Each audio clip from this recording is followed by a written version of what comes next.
lighting the string on the sleeping bag on fire, and Janet quickly began cutting ice off the side of the wall, and she took that ice and she put out the fire, and she told me, "Don't even try that again." She said, "You're going to blow up this igloo."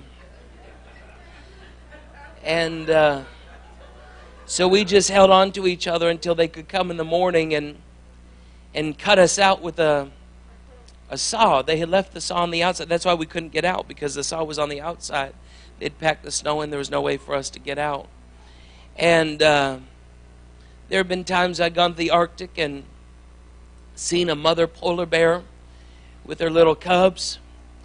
And thank Jesus there was a large ravine between where I was and where the mother polar bear was, because the last thing you want to see is a mother polar bear with her cubs. They become very, very protective and defensive of the little ones. There have been times we'd gone up to the Arctic and all we had to eat was the whale blubber or the carcass of a baby seal. Some very unusual foods. There was one time I took Sister Jane with me to the Arctic, and we rode on a dog sled. It was a wonderful experience, but when you're riding on your knees on the sled, with it going up and down across the snow like that, it's amazing how quickly you become thankful for your Ford and your GMC and your Mercedes-Benz or whatever it is that you get to ride around in normally. But we had been all over the Arctic, and in the midst of the challenges or the uncomfortableness of our northern missions, we saw God doing great things from one side of the Arctic to the other.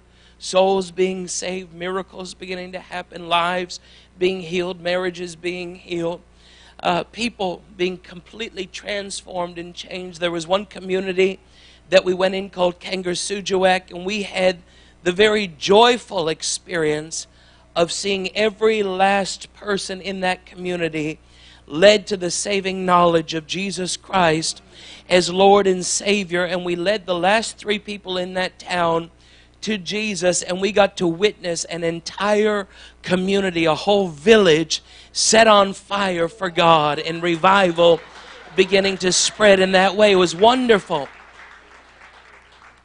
But now God began to put it in our hearts to ask Him for Hawaii. And when God began to put that in our hearts, we had no problem with this request. We had no problem with these prayers. It's amazing how sometimes you struggle with the things that God asks you to do, and then there's other things God asks you to do, and you almost feel like God's asking you to live in a dream. And we began asking God for Hawaii, and we began asking God for Japan, the nation of Japan, at the same time. We would lay our hands on the map in this way. And I'll never forget ministering in Atlanta, Georgia one night. And I had just come out of that glory realm. And Janet and Lincoln were there with me in those meetings. And we'd gotten back to the hotel. And in that realm of glory that was surrounding us, I heard the very clear and distinct voice